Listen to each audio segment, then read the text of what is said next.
So hopefully this will work for you all and you can see me. I'm on the right channel for once on YouTube. And hello, wave. There we go. Hello, nice to see you. Thank you for joining. Thank you all very much for joining. Great to see you. So I asked a few questions about what we should talk about today. And I saw there were quite a lot of questions about many topics that came through. Work. Oh, I'm so sorry. I'm glad. Oh, I'm glad you're there now. Then you're normally at work when I go live. Salam, salam. Okay. How are things going, everyone? You're doing well. I hope you're all well today. Nice to hear from you all too. Thank you for joining. Hello, someone there on YouTube. Ciao. Guten Tag. Gustig, wie geht's dir? Mir geht's gut, danke. Wie geht's dir?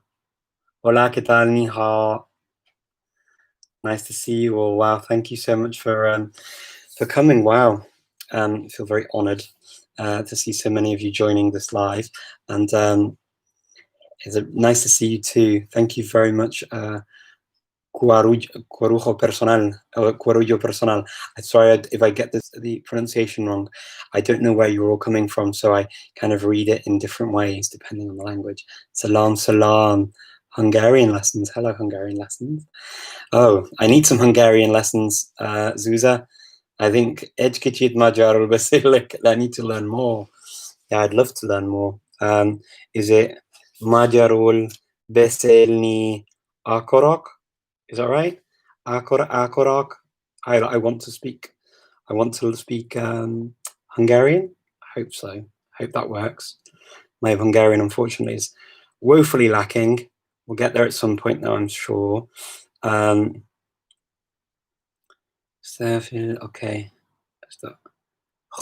Okay, I'm trying to read some of the messages in Persian. It's going to take me time, guys, to get really good at this in Persian.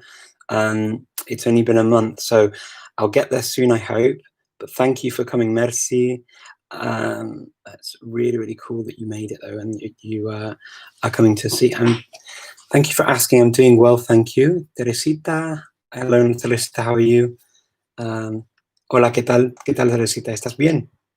Okay. It's good to see you all as well. Thank you for coming. So, yeah, thank you, Samam. Hi, Olivia. Nice to see you. I'm trying my best to just greet you all while you come in, and then we can start talking about our favorite topic, which is languages. And so this week, again, I asked, what kind of things we could talk about during these hours, and I got some nice suggestions in, and I think it's probably good to maybe take some of those and to think about Privyet, Assalamu alaikum, wa alaikum assalam. Mitä kuuluu? Minä kuuluu hyvä. Entä sinulla, sinä? Mitäkin kuuluu? Okay, do you know some Korean? Unfortunately, I don't know Korean. From sunny Manchester, wow. I can't go back there, unfortunately, for a while yet, I don't think. You waved at... Okay, there we go. Alguém quer aprender português? Acho que todo mundo quer aprender português, então. Elisa on DC wants to know if anyone wants to learn Portuguese, which is cool. So I'm guessing looking for somebody on Instagram to be able to use Portuguese. Hola, ¿estás bien? Hi, Peggy, how are you? I hope you're doing well. You can ask a question, Peggy. Just ask, and I'll do my best to get to them as soon as I can. Just if I'm switching between, sometimes they get lost in the stream, so please do feel free to ask, Peggy, and I'll get to them as soon as I can. Yeah, dog. I don't know which language to talk to you in, Chris. Yeah, they dog. Hur läget? Harry, good to see you. Hi, Lina, nice to see you too. Teresita, mucho calor por aquí, también aquí en Puerto Rico, pero aquí también. En Macedonia también hace mucho calor, ¿eh? Hacía como 40 grados hoy. Sí, fue bastante caliente. Goeiedag, hoe gaat ie? Geert, gaat ie goed? Ja, geweldig. Leuk om te zien, hoor. Salam, ja. Okay, so how are my Persian studies going is the first question, so I'm going to answer that. Persian studies are going well, I think. I had my first lesson with a teacher and spoke in Persian. It's not bad. It's going to take time for me to get there, but I'm learning more and more things all the time. So, you know, it's going to be a case of um, Zarbani Persi, tekrar, tekrar, tekrar mecbur, tekrar konam mecbur. I'll need to keep repeating Persian languages, and that's important. It's very important in any language you're learning to make sure you keep repeating as much as possible. And I think, David, that's probably true for any language. For me, with Persian, particularly true, because it's a new language for me. I've not studied much of the Indic language families. I've done a little bit of Romani before, but I've not done any of the others. I'm continuing with my Asimil, but I'm also going through the link stories on link in Persian. Now my Persian is well, I'm going to say good enough. It's not good, but my Persian is strong enough now to be able to understand and follow the stories on link, and I can read them without having to like look up every single thing, and I can go through them. So I do that. I listen to the audio and I read the language on link, and that's helping me move forward quite a lot more. In fact, it's kind of forced me forward with some of the grammar that I haven't met in Asimil yet, particularly with the present tense. So I'm getting there. It's going to take time. I've got another lesson on Sunday, so we'll see how I go. And yeah, the lesson's really just an hour for me to practice saying things so that I can start putting what I'm learning together. Because what I do is I tend to do it a lot on my own in the very, very beginning, like the first month, with a very, very new language. Because if I have a lesson straight away and I'm just saying hello, my name is, or that's it, it often gets a bit overwhelming if you try and get too much in all at once. And I think that it's good to have the time of a lot of input in the very, very beginning. And then you can start playing with it and doing things with it. And I'm getting to that stage now where I can. And it's a lot of fun. I enjoy it very much. Hi, Christopher. Yeah, I'm doing very well on Skype. How are you? Someone from the Polyglot conferences, which would be, okay, if you had to pick between a standout moment from Polyglot conferences, which would it be? For me personally, Christopher, I would say having the former president of Iceland, Vigdis Finnbogadóttir, come and open the conference in Reykjavik was probably for me just an absolute honor. And having someone that humble, that intelligent, who's done so much. I mean, in history as a historical figure, who's still alive and still inspires people to this day. She's a hero in Iceland and in many countries in the world. And for me, that was probably the biggest standout moment ever.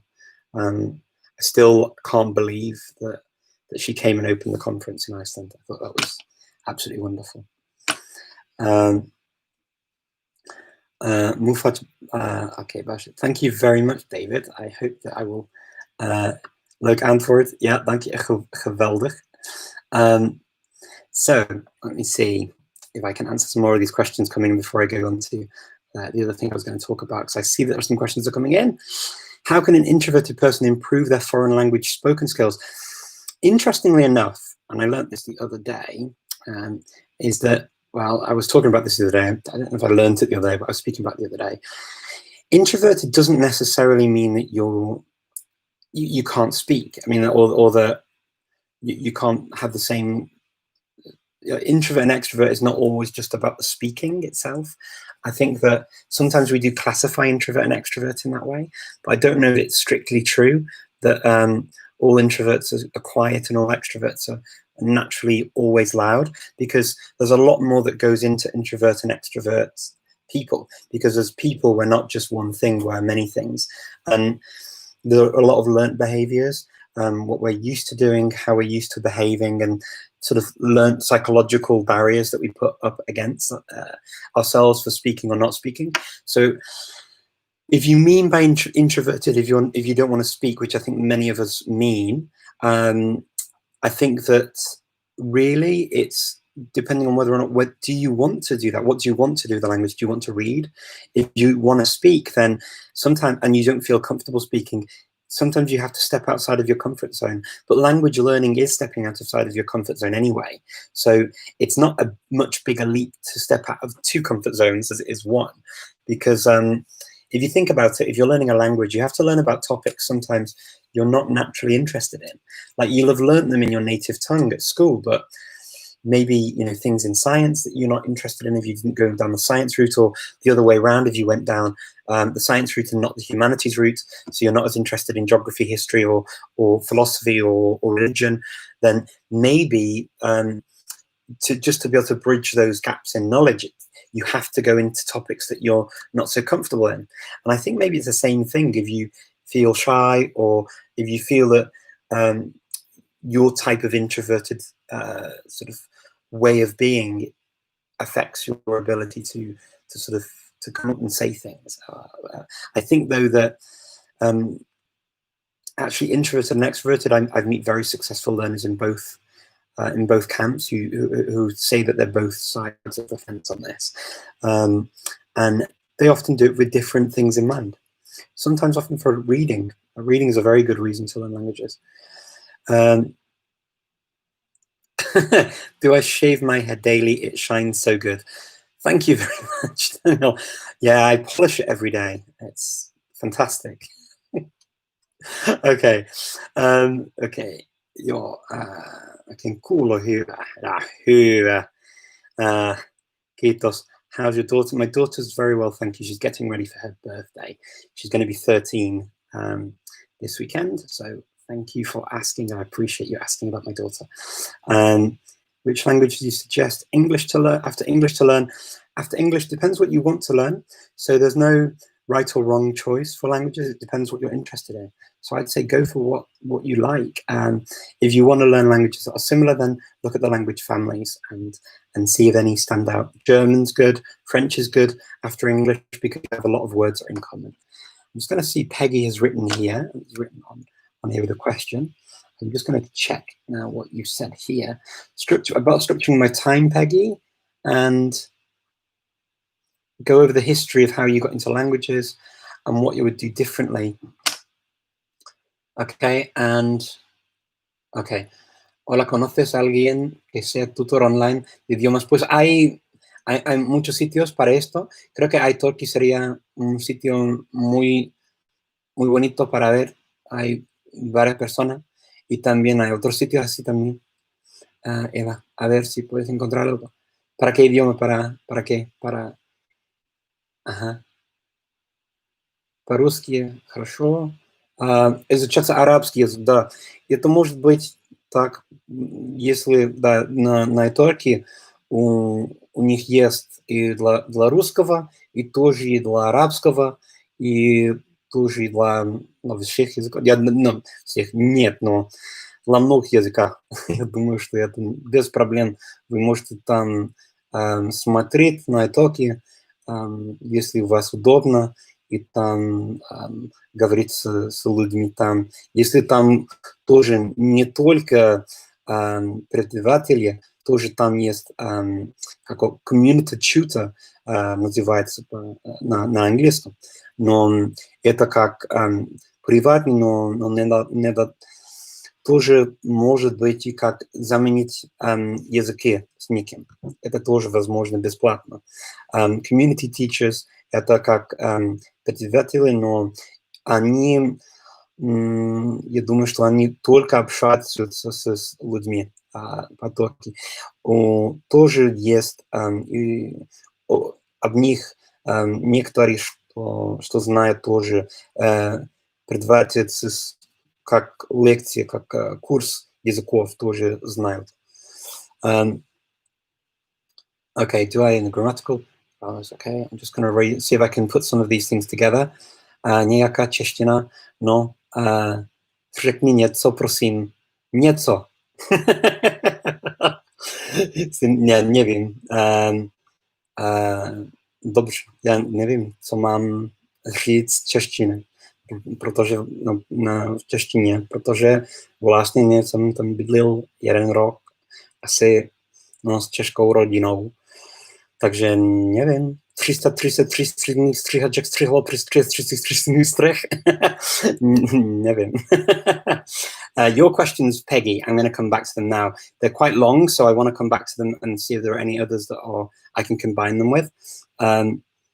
So Eva, I'm glad that you came to the conference in Reykjavik. Yeah, it was really quite special. Okay, so learning multiple languages. I see a question for, and I see Peggy's questions about structure of my day and how I got into languages and what I do differently. So I'm going to start with that as a theme for now. So how I got into languages, I started imitating accents as a child, and I grew up in a part of the UK where we had a number of different accents and a number of different languages spoken, including English, where we had English from Cheshire, which is one type of English, and then we had Scouse, which is from Liverpool, which is my original dialect of English. And then we have Welsh, obviously, on the border as well. I grew up around Chester, so we have Welsh on that side of the border, and my family's originally Welsh and Scouse. So that's kind of where I'm from. And so the accents, the way of speaking is very, very different. And I grew up in an environment where in our English we had a number of Welsh words that were passed down, even though the Welsh language was kind of stopped as a fluent spoken language in the family from my great-grandparents' generation. They didn't pass it on to my grandmother, and even though they were native first language Welsh speakers, they didn't pass it on. It was seen as a disadvantage in those days to speak Welsh. Unfortunately, it was a policy of the country to kind of keep the minority languages down, the indigenous languages of the Isles down, and that affected many of us in Wales, in Cornwall, in Scotland, in Northern Ireland, and in the Republic of Ireland, and also the Isle of Man, of course. So there and many of these policies affected us. So I just grew up with words of Welsh in my English, so I knew weird things like Caerdrws, Caet the Geg, like that means shut the door, shut your mouth, and the numbers 1, 2, 3, 4, 5, 6, 7, 8, 9, 10, 1 to 10, or whatever else in Welsh. I knew words in Welsh, and then so I got into listening to different ways of speaking, imitating accents, and also trying to speak like other people around me. And then I had French at a very young age at school, so I really took to French. And then as I started going in the city, I would look in bookshops and I'd see all these other languages, and I'd meet children who spoke these other languages on holidays. And that's how I kind of got into learning more and more languages. And then, yeah, my day structure, really, to be honest, languages are pretty much my life. So there's not a set timetable of what I do. I just work in languages. I work with languages. I live in different languages. I live in my home languages are 5 of them, and then outside we speak a number of others. And I've kind of constructed my life in a way that languages are just an integral part of what I do and who I am. And so I don't really think about hours I study or when I'm using them. I just use them when I need them. And so it's kind of very difficult to say about structure. When I'm studying a new language, I tend to do at least a minimum of 2 hours a week of active study, and then I do a little bit every day in between to repeat or revise as much as I possibly can. And that's kind of how I structure my day usually. So yeah, the things that I've done now that I've learned and that I would go back and tell a younger self or something, actually probably nothing, because I'd just probably say to myself, don't be hard on yourself, because I've noticed that people are too hard on themselves and they almost kill their own motivation for learning languages because they expect too much of themselves. They think they should be like robots or computers that just hear a word or hear a phrase or see something once and then they know it automatically. And I think that is probably the biggest weakness for any learner, is to have unrealistic expectations and then feel disappointed. And then the second thing I probably would say is, add to that, set yourselves realistic goals so that you can look back after a week, a month, or a year of learning the language and see what you've done. Set yourself a goal of, I need to learn the days of the week, 1 week. I need to be able to say what I do on each day. Learn, for example, Monday, Tuesday, Wednesday, Thursday, Friday, Saturday, Sunday. But then on Sundays, I go shopping. On Tuesdays, I have piano lesson. On Thursdays, I practice my Spanish. And if you build up your language that way, it really just joins everything up nicely. And you can look back and you understand that you've learned quite a lot. So that's what I'd say.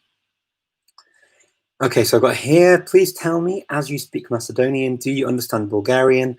And is there a big difference between the two languages? Samir, the two languages are closely related. So they're very closely related.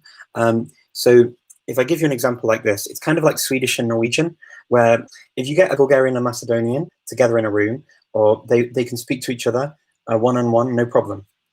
Really no problem. There will be some words that they'll get confused with. So for example, a word like, I don't know, they will say, let's see, a word like kalinka, for example. Kalinka is in Macedonian, it means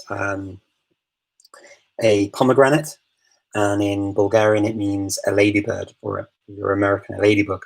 And they just use, in Bulgarian, they use the word nar.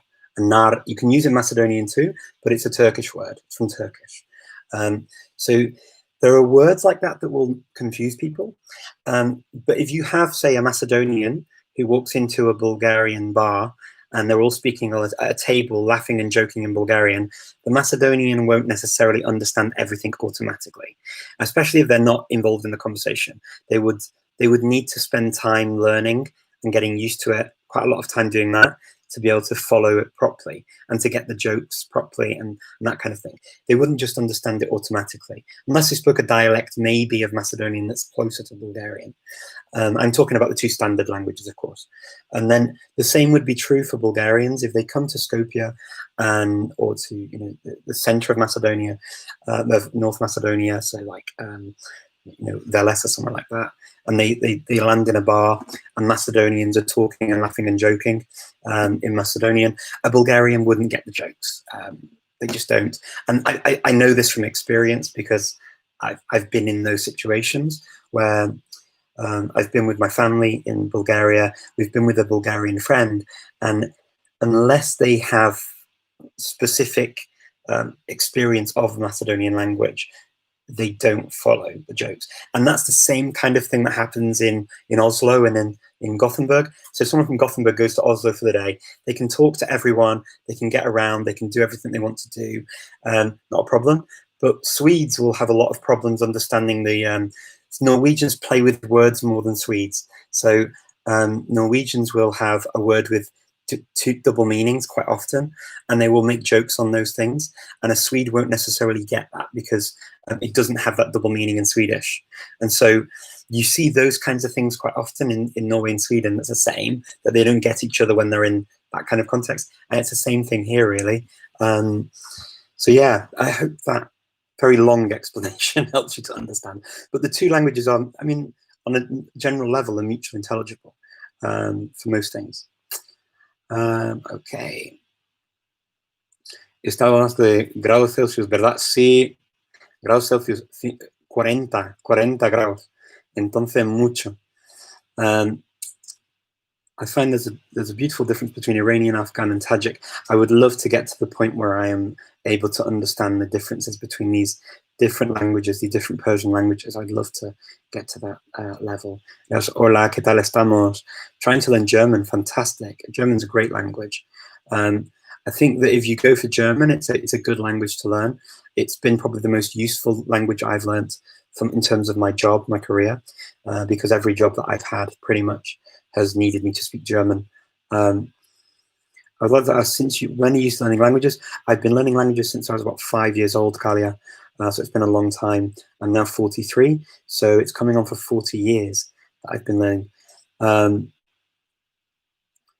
I just noticed that, so let me see, Persian, yes. Let me see, how many languages do you feel comfortable speaking?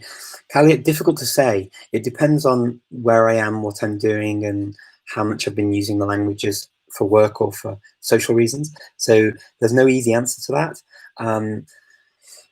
I use around 25 to 30 languages throughout the course of the year, usually, but to different levels. Some of them are kind of more as kind of a tourist level language where I can get by, I can do what I need to do, I can have a nice little chit chat with people in the language, and it's fine.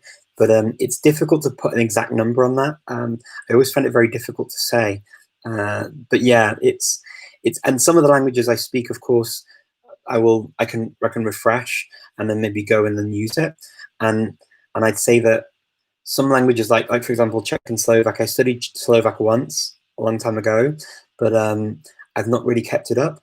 But if I go to Slovakia, of course I'll do my best to say something in Slovak, but I can always use Czech. And kind of like Bulgarian, Macedonian, you can speak Czech in Slovakia and people are not like freaked out. They understand you. It's a similar kind of thing, right? You can talk to each other fairly easily if you speak Slovak and Czech. Slovaks find Czech easier than Czechs find Slovak, in my experience.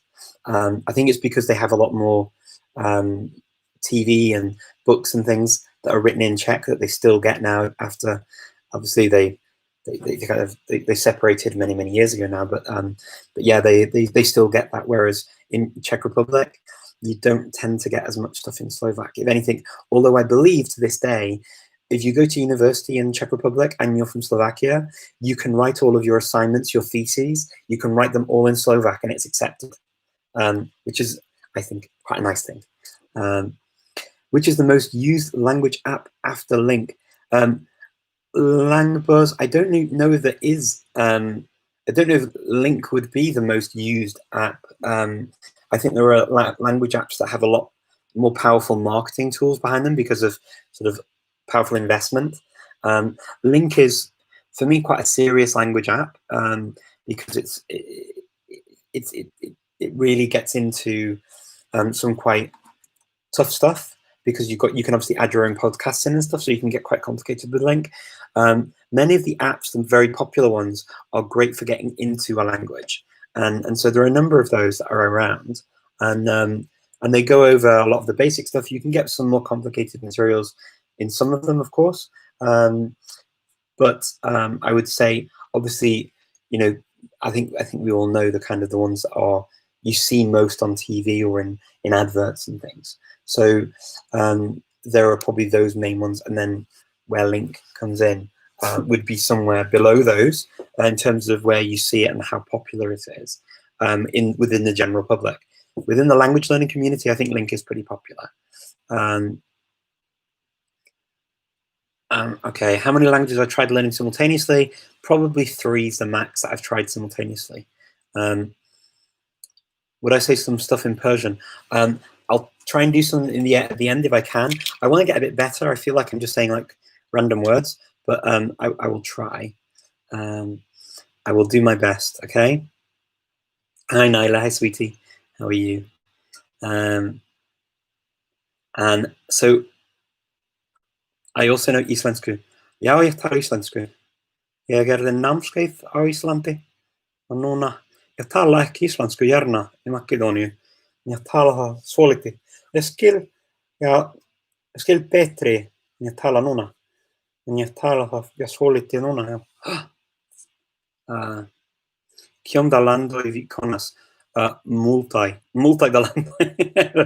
Mi konas, mi vivis en 9 landoj, mi pensas, kaj mi visitis, mi ne scias nuntempe, mi pensas ke mi iris en 70 landoj, ŝajnas al mi, sed mi tute ne kalkulas ĝin. Mi ne scias. Okay, hello. Okay, I'm just going to have a quick look and check that I'm not missing anything else. Here we go. Okay, so how do you remember to reanimate one's English, for instance, having read or spoken for a long time? Yeah, I think to reanimate a language, to get a language back, I think you have to take time to actually go through and study things again. So it takes time to go through each time. Okay. Have you ever considered being a conference interpreter? Hugh, no, I haven't. So I studied interpreting in France. At one point, I had classes in interpreting, and so I did interpreting for that between French and Spanish. We had to do it as part of the degree. It was langues étrangères appliquées, LEA, if anyone in France knows that. So I had to do that in French into Spanish and from Spanish into French, which is quite weird, but it was fun. I think I got a 14 in it, 14 out of 20, which isn't bad in France for a course. But it was a lot of fun, but also it's fairly exhausting, and it's a very difficult thing to do well. I don't know if that's my strong point, to be honest. Interpreting, translating either. I mean, I can do it, but it's not what I normally do. I tend to use languages for speaking and for understanding how they can be used in certain contexts. So I give advice on that. That's my day job. So yes, okay. So then, bräcket, modat manna. Okay. Mo tällä kursas manna tiistaina. Yes, I was on the. So Sven is writing to me in North Sami. I've been doing this North Sami course on a Tuesday evening, and I was. So it was. It's been a lot of fun. Unfortunately my North Sami is not very good for actually producing it now, but I've enjoyed learning it and hearing the differences between that and Finnish, because I studied Finnish a few years ago. So it's been quite interesting learning another Finnic language. I'd not done that, and I'd never thought I would do that, but it's been a lot of fun. And Sven has been doing an amazing job with North Sami. He's kind of really shining star of the class. I pale in comparison.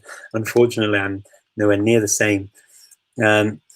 Yeah, Chris Handels is telling about what I was talking about with the Isles and how the indigenous languages were treated. Yeah, unfortunately, we had children were beat as well in Wales. You had to wear a wooden block around your neck. Not in my time, of course, but you had to wear a wooden block around your neck and pass it on to the next child that spoke Welsh. And the child that was caught speaking Welsh with the wooden block on at the end of the day would be beaten. So yeah, not great history, unfortunately. Sandra, amazing. Thank you very much. It's very kind. Okay, where are you? Puerto Rico. Okay, I'm going to try. Okay, let me see. What's your favorite polyglot? The favorite polyglot. I don't have a favorite polyglot. I have lots of favorites. There are so many really nice people in the language learning community, and I'm friends with many of the polyglots out there, who some are known on social media, some are not. But there are some. I mean, there are just some really good people out there. Seriously, I mean, I couldn't name one. Honestly, it would be very difficult. Any books for learning colloquialisms? I find that yes, some books actually do have them in, and I would say that there are in some books ways to learn some colloquialisms. Often I find that the way I learn a lot of colloquialisms is actually in speech and in listening to the language and picking it up as I go along. You can ask people as well, and you ask people if they've got any words that they think are interesting for you to know. I think that that's probably a good way of doing it. Can I speak Russian? Я говорю по-русски, да, тоже. Да, хорошо. Let me see. Let's see if there's any other questions on here. And just advanced for French conjugations. So conjugations in languages, I would say definitely practice by learning how to say something that you want to say about yourself. Say, for example, I'll give you the example in English, and then you can transfer it to another language. Okay, so on Saturdays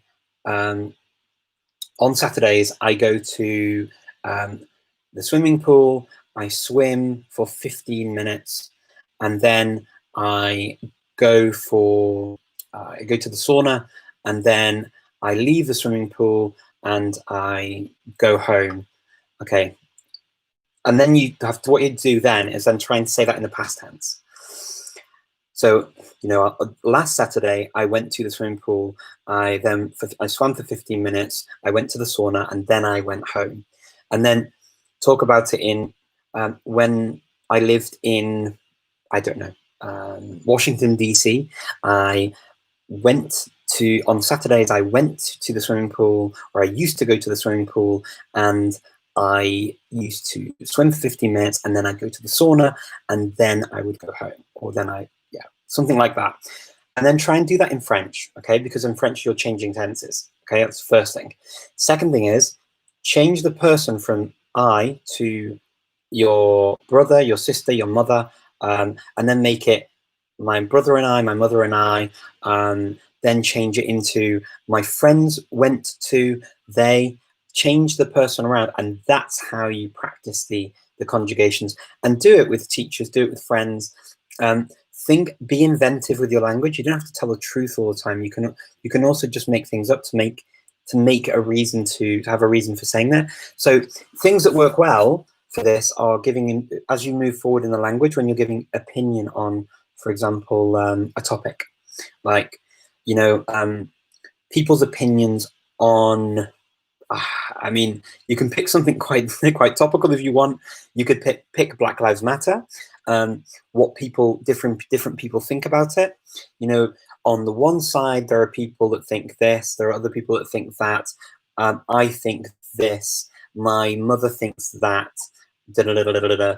And you can go around it that way. It doesn't have to be as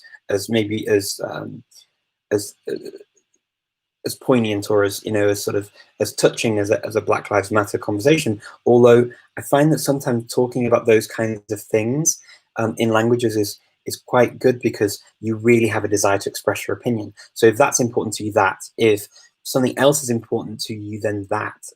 Whatever's important to you, I find, and then talk about other people's opinions and what you agree on, what you don't agree on, what other people are saying further away. Does that help? Arashi, I hope that helps.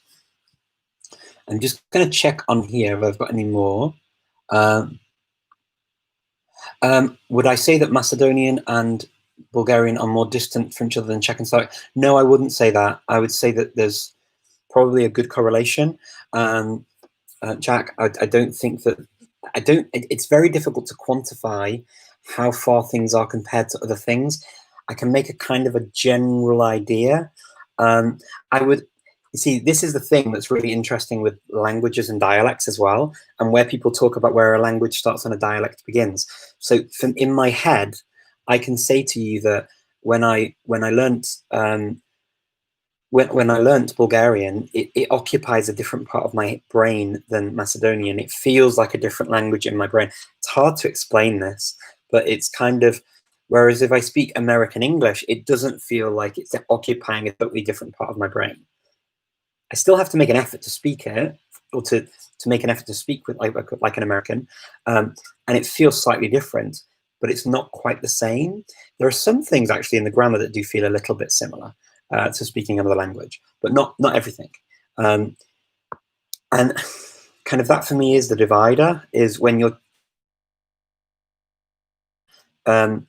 whereas what's interesting, for example, with these is, and there are differences in grammar as well between Macedonian and Bulgarian. They're minor, but there are differences in grammar.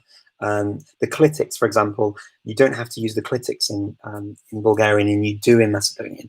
So you have to say the definite article twice, pretty much, if that makes sense. So the bottle, for example, this is my bottle of water, and I say I see the bottle. In Macedonian, I have to say I the.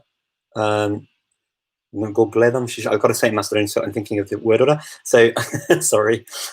So I see the bottle the, and that's how I say it. In Bulgarian, this is also in Macedonian, this is called shisha, and in Bulgarian this is called butilka. So butilka, vиждам butilka, butilkata, vиждам butilkata. In Bulgarian, I see the bottle, and in Macedonian, го гледам шишето. So it's understandable. I mean, it's not so far away, but there are differences. Hard to quantify though exactly how far. But what's interesting for me is there are people who say they speak a dialect, like Swiss German. A lot of people in Switzerland I meet or have met say that they speak a dialect of German, and it's not a language. For me, Swiss German really feels as different as many languages feel.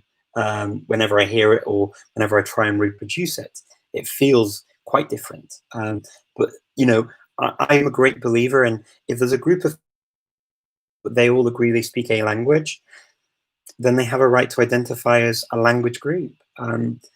It doesn't harm anyone. It doesn't hurt anyone for a language to be called a language. It really doesn't. If they agree as a group that that's what they speak, then hey, why not? Even if it does feel like for some people it's the same language or very similar, it really doesn't. It doesn't matter. I mean, especially if they're already a country, it's pretty difficult to argue with that, I think. But I mean, people do. I know they do. I know people have very strong feelings on these things. But that's kind of my take on it. It's a personal thing, I suppose. Hello, is an Iceland? Okay, let me just see my questions. Different one. Okay, let me see if I've got any other questions I can answer here on in YouTube. Is there any Greek in Macedonian? Yes, good question. There are Greek words in Macedonian. So we use the word molivi, which is the Greek word is tomolivi, which is pencil, and it's moliv in Macedonian. We have the word, one of our 3 words for rose in Macedonian. I say R because it's my home language. It has been for a long time. Just in case anybody's wondering why I'm saying R, I really identify with Macedonian. So we have 3 words for rose. 2 of them are Latinate words. There's rosa and ruja. They're just different styles that you can use in terms of, like, you know, level in a sort of genre. And then we have the word trendafil. Trendafil is the Greek word. It comes from triandaphilos, which is triandafil, which means 30 petals. We have that. We also have some expressions, like old expressions in Macedonian that have got a Greek influence. So, for example, it's not correct to say this in standard Macedonian, of course, but you can say saka vreme. It means it wants time.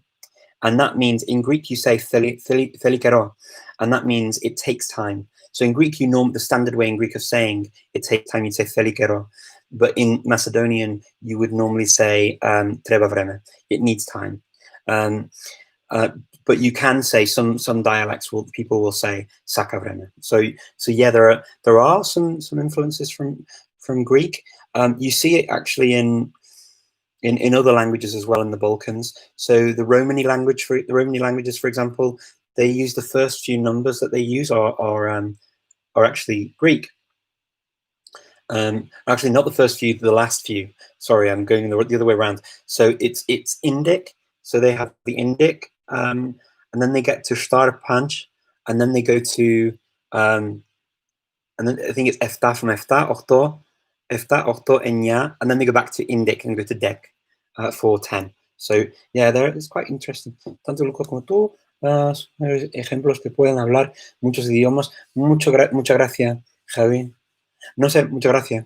Muchas gracias a ti.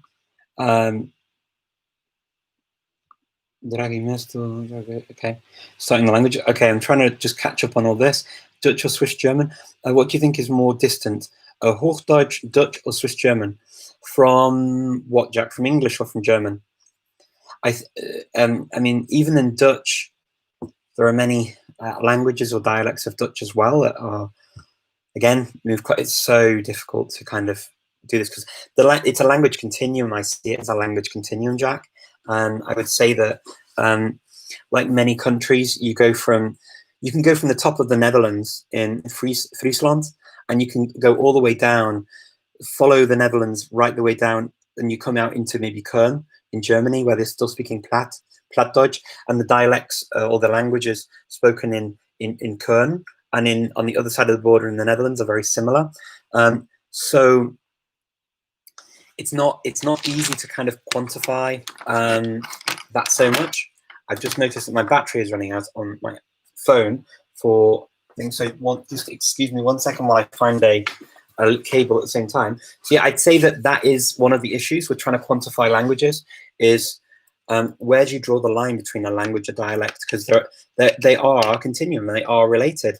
I mean, all Germanic languages are related at some point, right? At some point on the continuum, they're related. So it just depends where they split off and kind of where you draw the line between which one is the dialect and which one is the language, right? It's kind of how I see it, and it feels most of the time very arbitrary how people draw those lines. Do excuse me while I just do this. Otherwise, I will get cut off and I won't be able to talk to you all, which would be a shame for me. It might not be you, but it would be a shame for me. I enjoy these conversations with you all. Okay, I'm going to try and go back to the other ones that I have here on. Okay. Do excuse me. Live video was paused. I don't know why that was paused, but it was paused. Okay. Oh, it's for polyglot beside you. I see that then on there as well. How are you? ¿Cómo estás? Estoy bien. Estoy muy bien, gracias. Disfruto mucho de todo esto. Me gusta mucho. Привет, мой друг. Привет. Как дела? Хорошо. Mankar. Okay, I'm going to try and read this Persian. If it kills me, I'm going to try and read it. Oh, now it's gone off. I was trying to read some Persian and it just went off for me. No, it's very difficult. Unfortunately, the Persian is so small on the writing, it's very difficult for me to read it. And I'm not that used to read it. Or I can read it, but it takes me time to read it. How to find language partners who speak more rare languages. Interestingly, Terry, interesting enough, actually, I found that they find me now in strange places that I never expect. So my Maori teacher I met at the Polyglot conference in Japan, and we agreed that I would learn Maori with him, and I've been really enjoying Maori. I really like it, so it's been a lot of fun. But yeah, I mean, online, to be honest, I find people. So in the language community, there are people that speak all sorts of languages, which is fantastic. Okay, let me see. In my case, listen, struggling to find someone. Yeah, Lucien Quenol. Oh, okay, wow. I don't know where you'd find that. Maybe on iTalking, maybe not, Terry, but there may be on in some of the polyglot groups on Facebook. You might find them. There may be if you ask people if they can find speakers. I've not seen that one pop up actually myself. It doesn't ring any bells anyway. How you have been learning Spanish? The thing you could do is also look out for any groups online. So if there are languages you want to learn and you're not finding speakers, look for groups that those people would go to, maybe country, location specific groups, and see if you can reach out to people that way, because that's quite a good way of doing it. Okay. Do I think that your languages are good enough to keep separate, Johnny? If you have a comfortable B1 getting to B2, and you're picking up Italian course in October, yeah, Johnny, try it out. I mean, look, B1, B2 level is what you need to have to study in a language at university. So that kind of B2 level is, people say, you know, they kind of, unfortunately, people do tend to sort of try to race through these levels. But actually, an A2 level is plenty to have a conversation and to talk to people about basic things. It really is. B1 is more comfortable, of course. I mean, having actually physically done these exams and these courses, I know that if you study all of them, you can communicate on day-to-day stuff quite easily in the language. You might not understand everything, but you'll get it. So yes, if you're really B1, B2 level, then you should be quite comfortable with the language and able to learn through it. So yeah, why not take on Italian? Have a go and try. Right, you got two chances. You can always leave it for a bit longer if you feel that it's getting too complicated. But yeah, okay. אתה מדבר עברית. אני מדבר רק קצת עברית. רק קצת, Eric. So I can read what you said and I can understand it, and I do speak some Hebrew, but I've not used it for a long time. I had some Hebrew speaking friends here for a while, so I picked up some Hebrew that way. And yeah, beautiful language. I mean, all languages are beautiful. I love all languages. It feels that even, it's not me being disingenuous by saying it's beautiful. I actually like so many languages. I find them all beautiful. It's kind of like going into a sweet shop if you're a child and you just want all the sweets. That's kind of how it is for me with languages, unfortunately. Cher Richard, quand visitez-vous Bakou? Oh, j'aimerais bien, ça serait trop cool. Hein. J'aimerais bien. J'espère bien un jour, après tout ça, avec le virus, là, ça serait trop cool. Hein. J'aimerais bien. Tu seras là? Past tense. Okay. Oh, I'm glad you like that tip, Chris. Glad you like that. Yeah, it worked for me with when I was learning my languages, for the Latin languages particularly, changing them over.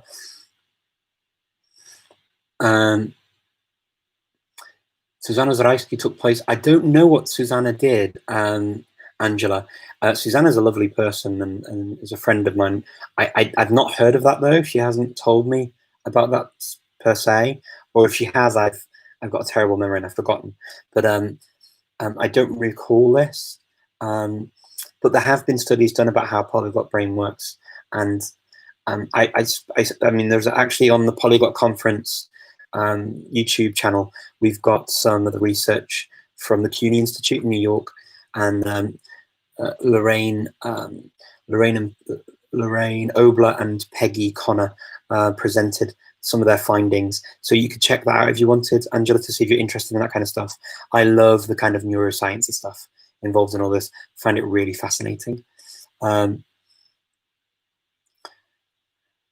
Ja, vielen Dank, Weikan, das ist sehr nett von dir. Zeit, um eine Sprache aufzufrischen. Also es kommt darauf an, wirklich. Ich meine, wenn es eine Sprache wie zum Beispiel für mich, eine Sprache wie sozusagen, ja, Rumänisch oder so, dann vielleicht ein paar Wochen. Wenn es eine Sprache wie Indonesisch wäre, dann ist es dann natürlich ganz unterschiedlich, und ich spreche auch keine andere Sprache, die mit der indonesischen Sprache verbunden sind, dann geht es ein bisschen schwieriger. Aber ich würde schon sagen, dass ja, man braucht so wenigstens, würde ich sagen, um die Sprache wieder so gut und aktiv zu sprechen, würde ich sagen, so ein paar Wochen. Ja, schon. Hebrew, wow. Thank you. Cheers, give it a go. I will give it a go. Mówisz po polsku? Mówię po polsku też, tak. Nauczyłem się polskiego w Polsce, ale to było kilka razy w Polsce. Byłem trzy razy w Poznaniu, tylko na miesiąc, 2 miesiące, żeby mówić po polsku z Polakami, a także no, to było dla mnie, to było bardzo interesujące, dlatego że studowałem czeski na uniwersytecie w Pradze, także to nie to tak daleko od czeskiego, także to było, ja nie myślę, że to jest łatwe mówić po polsku, ale nauczyć się polskiego. Oczywiście to jest trudnym językiem dla cudzoziemców. Ja myślę, że no, dla mnie to było, żeby mówiłem tak, że teraz mówię. Ja nie mówię żadne polskie teczka teraz, tutaj w Macedonii. To nie jest możliwe, dlatego że nie Polaków, nie mamy Polaków za dużo, ale ja myślę, że no to było, no trzeba miesiąc, żeby mówiłem rozmawiać po polsku. Także no to. Okay. Farsi, okay, Farsi, Balati, okay, Farsi as, okay, Zurs as, okay. I don't understand that one word. I'm sorry. I'm trying to read the Farsi, but I can't. Unfortunately, it's not there yet. It's only been a month takes such a long time. I don't understand anything, but sounds beautiful. I love that. I love it. Yeah, Russian. Some of these languages are really cool. How do you raise bilingual children? That's going to be a longer conversation, unfortunately, Langbuzz, because we're running out of time, I think, on this, and I won't get to that, unfortunately.